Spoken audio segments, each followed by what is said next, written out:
Welcome to Central Valley Talk. This is Artists and Authors Show. We love authors, and through COVID, we learned this new thing called Zoom. So we're interviewing authors from all over the world. But right here in our backyard is one of my favorite authors, Gail Daley. Welcome, Gail. Thank you. You may have been on our show more than any other author in the history. Hey, you guys do good work. Thank you, Gail. Now, you, by the way, I always say this, congratulations. I always say anybody could write a book. Few people can finish writing a book. But you finished. You have stacks of books over here. Yes. You're completing dozens of them. Yes. Not dozens, but... Well, quite a few, though, actually. Yeah. Let's flip through some of these book jackets, and just unbelievable how many there are. There's the clone. I can't see it. That one is is Cloned Ambition. Cloned Ambition. It is actually the fifth book in this series, and it's only partially started. Oh, okay. Let's just flip through those quickly. I just want our guests to see how many there are. It's unbelievable, Gail, how many you've been able to complete, how many stories that come into your head, and you got them published. Look at this one. That's the series there. That's all the series, That's the entire series, and it talks about what the premise for which the series is based. It's actually based on the idea, this is post-apocalyptic, it's hard to pronounce, but Earth is where these actually come from. And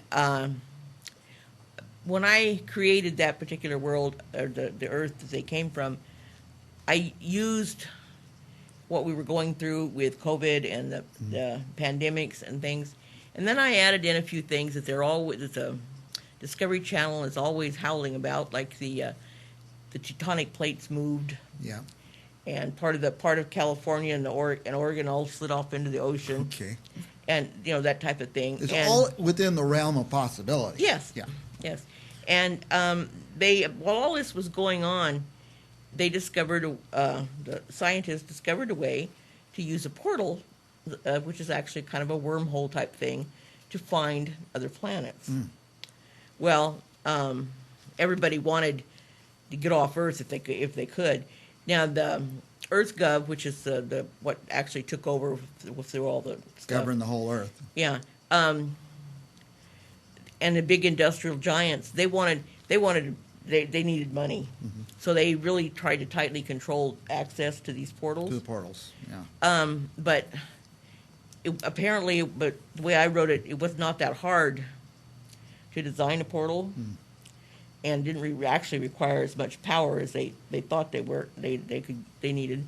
So they started springing up like fleas on a dog. Portals in the summer. everywhere. Yeah. Anyway, the colonies that weren't officially sanctioned were called the outlaw colonies or the forbidden colonies.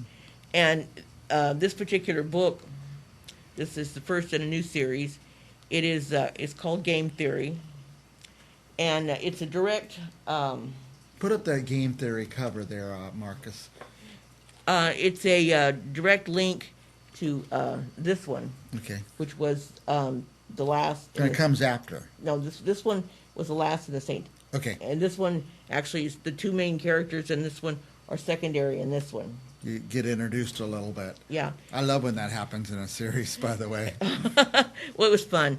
In this one, the two main characters in Game Theory, people had figured out how to clone humans, but the rights of the clones were pretty much in flux because the companies that created them wanted to use them as spare parts, and there was a group that wanted them given full human rights. There was a group that thought they were abominations. And so the couple in this one had actually come from one of the outlawed colonies, and their job was to insert into the Portal Authority, which is the one that controlled the EarthGov's thing. The Portal Authority. Yeah, they were their job was to actually put in a worm that would prevent the Portal Authority's search engines from discovering their colonies. And they did that, but while they were on Earth, they were pretending to be college students. I see. So one of the locals saw she heard some male students talking about a clone farm up in the hills where you could pay and they'd use clones for sex, whether the clones didn't have anything to say about it. Anyway, her brother-in-law was a cop, so she talked to a group of kids that she hung around with, which included the two main characters in this book, into following them, and they rescued, there was an escape attempt while they were there, and they helped rescue that particular clone, but they left because they were being chased, of course. That particular clone wanted to come back there because that's where she was going to meet her friends who had already freed. Well, when they got back there, the farm there'd been a massacre at the farm. Oh boy! So they go in, search for survivors, and this couple found 7 toddlers who had just been abandoned, left there. Anyway, they took them with them when they left. Now they have toddlers. Yeah, so now they have 7 toddlers that they got. But the clones, in order to prevent anybody from creating a typhoid Mary clone, the law said that the clone DNA had to be branded with the maker of the company. Yeah. So they knew it wasn't going to be safe to raise those babies on Earth. So they took them back home to their planet. They got a portal. Went through the portal. Yeah, they took them back home, and the company or the place that they went to was called Arcadia, the colony, and they're basically they're kind of they make military weapons, but they didn't apply for a regular colony because they didn't want anybody telling them what to do. Right. Anyway, not everybody's happy about that. There was some disaffected people wanted to tried to do a revolution, and they the main character, the female main character in this one, her name was Yvette. She inherited some property from her grandmother. That's where they were going to raise the kids. Well, the rebels had decided that property was abandoned. It was going to be. They took it. They took it anyway. They managed to move in, and because the rebels weren't ready for people to discover them yet. Now, what are you? Who's this book written for? Is it adults, young adults? It's written for adults, although there is some sex in the books. It's not heavy duty sex. Romance, rom-com heat level is probably not really sweet, but not really hot. Okay. It'll draw the interest. Yeah. Now tell me about the artwork. We're going to run out of time. I want to get through some of these things. I designed the cover myself. This is from two different photographs, and I do all my own covers. All the covers are incredible, every one of them. This one, I decided to go against having a person on the cover with it. This is the second book, and it also has one of the secondary characters from Clone Initiative in it. Okay. This particular one is this colony. I got permission from ERB Incorporated to use the name Barsoom as the colony because it's one of their trademarks. So, I see. The only resemblance it has to ERB's Martian Mars is it has 2 moons. 2 moons. Yeah, this is actually a human climate. There's the cover on the screen there. It's just beautiful. Yeah, but these, this particular one, they wanted the Renaissance lifestyle, but they didn't want to give up their techie gadgets. So everything on this particular planet looks like it might have come from old world Europe. Yeah. But it's like the robots dressed in livery. Yeah. That kind of thing. And it's about they bring back a data crystal. The hero in this one, Randall, brings back a data crystal that he was on Earth for the same reason that Yvette and Matthias were. They were nobody wanted the Earth Club to find them. We're going to run out of time, but I got to get to some important stuff. First of all, there's a website, GailDaley.com. Yes. What will people find there? They'll find all the books there. Okay, they can buy them right there. They can buy them off, but they'll be buying paperbacks. I have a black kind of a Black Friday thing on. Mhm. These three will be they're on special for Black Friday. The ebooks are 99¢. Oh, nice. There's a website where you can click on it and go to it and be. Well, this is my idea. Christmas is coming up. Yes. What are you going to get? What am I going to get for my dad? Another necktie? Why don't we all go out and buy Gail Daley books and give them out Okay. at Christmas time? Buy a dozen of them. Buy 25 of them. Buy a case.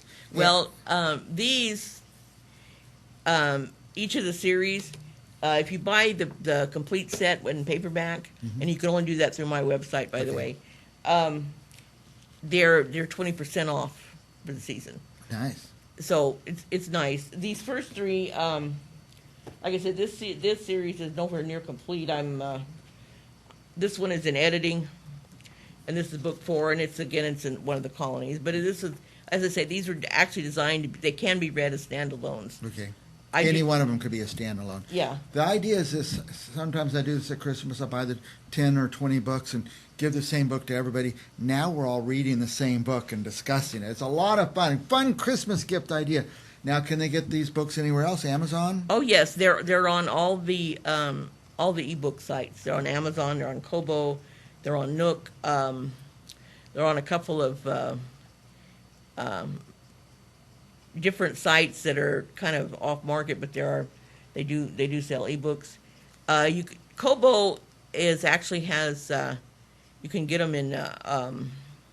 They're actually a German company, and you can actually get them there. Although I don't have them translated into German, they're in English. But a lot of people in Germany do speak English anyway. So, but they can get them there, and they can also, as I say, I do have a Facebook page. Okay. That is linked to my website. They can go directly to the website, and if they want to buy the books, you click on the link for each of the series, because there's actually five series up there. 5 series on there. And it takes you directly to PayPal, where you just pay right there. It's a safe way to do it. So. Yeah, and I use PayPal because basically they're pretty secure. Yeah, very secure. Yeah, I've never, ever had one problem. Gail, we are out of time. Last thing you want our viewers to know before we go? Well, like I said, these 3 are out. This one doesn't come out until November 20th, but you can Next week. Next week. It's great for Thanksgiving. Thanksgiving gifts, Christmas gifts. This is what I'm telling our viewers to do. Go to GailDaley.com, GailDaley.com, and all the information you need there. You can order the books. You can find out more. You can find our Facebook page. Thank you for coming, Gail. We want you to come more often. You're one of our most exciting guests. So. Well, thank you. And I'm committing to start reading her books. She knows I can't see very well, but I'm going to trudge through it. And it's good size print. I'll just get a lot of light, and I'm going to read it. Well, actually, I do particularly. Oh, yeah, it's good. So I could read it from here, in fact, maybe with no glasses. Nope, I can't even see you, Gail. Without glasses. All right. I know how that feels. Gail Daley's our guest. Go to GailDaley.com. 3 series, 3 different, or 6 series? This is actually the 4th series. The other 3 are. I have a Magi trilogy, which is basically sci-fi and fantasy, but leans real heavy on fantasy.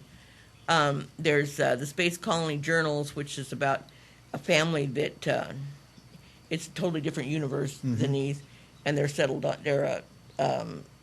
in space, science fiction. There's pretty straight science fiction, and then of course there's something I call it Forbidden Colony series, which is where the Clone Initiative comes out of, and it's also accessed through a portal, but it's a little bit steampunk, a little bit Old West. I like that, yeah. A little bit mystery, a little bit romance. It's a lot of fun. All right, GailDaley.com, GailDaley.com. Go there, and we'll be back with a couple more authors right after this. That's great. Is this for me?